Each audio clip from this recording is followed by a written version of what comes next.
محرم الحرام میں روزے رکھنا بہت عظمت کو شامل ہے۔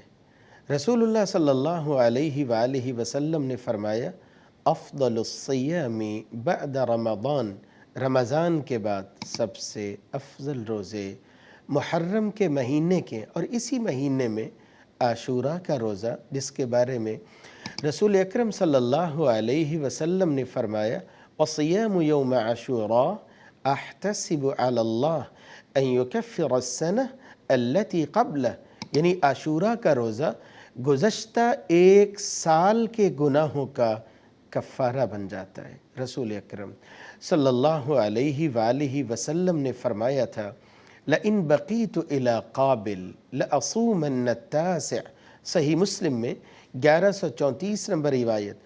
آپ صلی اللہ علیہ وسلم نے فرمایا تھا اگر میں اگلے سال زندہ رہا 9 تاسوع کا روزہ بھی رکھوں گا۔ اس بنا پر یہ مستحب ہے آپ 9 اور 10 کا روزہ رکھیں، یا 10 اور 11 محرم کا روزہ رکھیں۔